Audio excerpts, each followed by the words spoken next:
Acceleration versus time graphs are pretty simple because we don't deal with any changing accelerations, right? They're not the most useful representation, but you have to be prepared to see them. You're going to use the same exact skills that we've been using all along.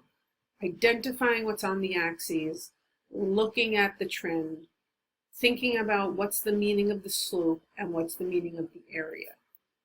So for acceleration time graphs, the slope would be the change in acceleration over the change in time.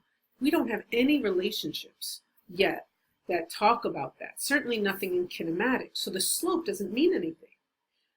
What it means is that you have a constant acceleration. It's unchanging, right? This value, whatever it is, 2 or 22 or whatever it is, this value is always the same. But the slope itself has no meaning. The area here, acceleration times time, is actually the change in velocity. So you can see the derivation right here, right? If you look at A equals delta V over delta T and multiply both sides by delta T, you'd get A times T equals your change in velocity. Here's the thing you have to remember. The area doesn't mean the velocity. It means the change in the velocity. So don't forget that detail. It's a very common mistake that people make. So if you look here, right, the acceleration doesn't change for this entire time. It does have a positive value, but since you don't know which way it's moving, you can't really use that for any real thing. It could be increasing or decreasing. The only thing you know is that it's not constant speed and it's not at rest. So what about this line here? So notice acceleration on the y, time on the x. Here you've got your line right here.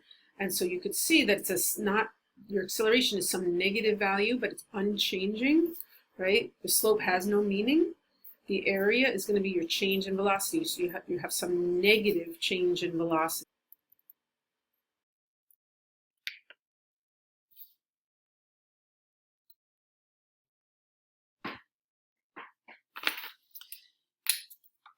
To draw an acceleration versus time graph for any type of motion, we're going to use the slope and the area, as well as our understanding of what it means, right? These axes mean. So first of all, the slope doesn't mean anything, but the area means delta V. So the change in velocity, which is V final minus V initial. So keep that in mind when you're doing this. Let's do away from the origin first. Our positive velocities.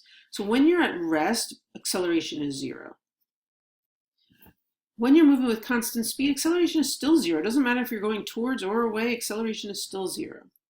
When you're increasing speed away, I'm going to draw a motion diagram because it's a little easier to figure it out. Here's my velocity in the positive direction, and an increasing motion, right, look, the velocity acceleration have to be in the same direction. So if this is positive velocity, then acceleration has to be positive also. And since we never do changing accelerations, it's got to be a horizontal line. Acceleration is always the same positive value when you're increasing speed away from the origin for our class. Okay, if you're decreasing speed in the positive direction, so here's velocity, it's positive. Decreasing speed, acceleration's got to point in the opposite direction. So you need a line that shows negative acceleration. And that's what that will look like. What if you were going towards the origin, right?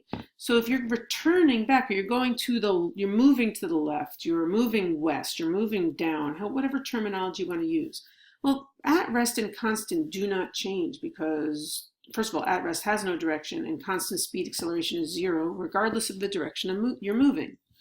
When you're increasing speed though, if you're increasing speed to the left, that means velocity is negative and acceleration will also point in the negative. It'll be some constant value. And this is what we got with free fall problems, right? When we do free fall, you're going to find that velocity points down and acceleration points down. Therefore, acceleration is going to be a negative value. That's always a particular number.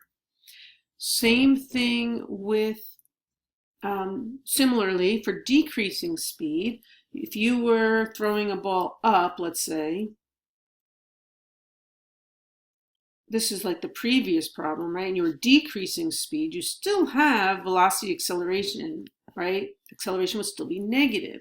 But what if you dropped something? So you start here and it was falling down, so now you're moving in the negative direction, and you were decreasing speed, then your acceleration would have to point in a positive direction. So it's very almost the same lines, right? But what means towards, right, and away, switch place.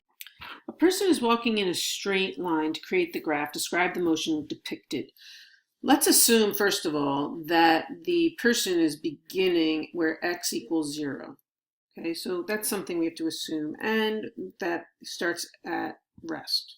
Okay, so we'll assume those things. Usually you'd be told one way or another. So if you look at this axis, it's in seconds. This axis is acceleration. So we've got an increasing or positive 4.0 meters per second squared for 1.5 seconds. So we've got our acceleration is positive 4 for the first 1.5 seconds. And if we're starting at rest at the origin, and if we're going to be moving in the positive direction, then that would mean you're increasing your speed, right? So this means increasing speed for this amount of time. The area here will tell you your change in your velocity. So my area is going to be base times height, which is going to be, base is 1.5 seconds, the height is 4, which is 6 meters per second. This is my change in velocity. So if I started with my initial velocity is 0, then my final velocity must be positive 6. So at this point here, right? Sorry, at this point here, we're going to be moving, your velocity is 6 meters per second. That's what we just figured out. So then you'll notice it just drops, right? You've got this straight line drop where you've suddenly, right, this is a sudden change. Now, this is not realistic, right? We never just can instantaneously change anything, but we pretend on these graphs. Now it changes so that you're negative 4 meters per second squared. So your acceleration is now the same value, but in the opposite direction, which means that if I was moving this way, now my acceleration is negative, and that means I'm going to decrease speed. So I'm going to decrease speed, and I'm going to do that for another 1.5 seconds.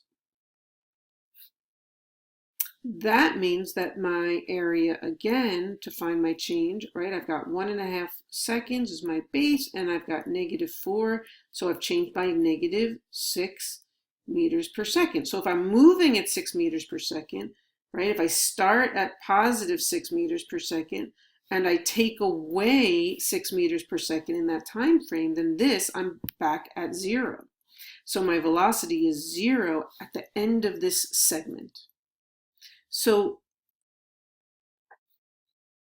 what happens next? Well, then from 3 to 4, I have no acceleration. And two things could be happening. That could mean, in general, that could mean either you're at rest or you're constant speed. Well, which are you here? Well, if you're at rest at the end of this time segment, then obviously you stay at rest. You can't move at constant speed when your velocity is 0.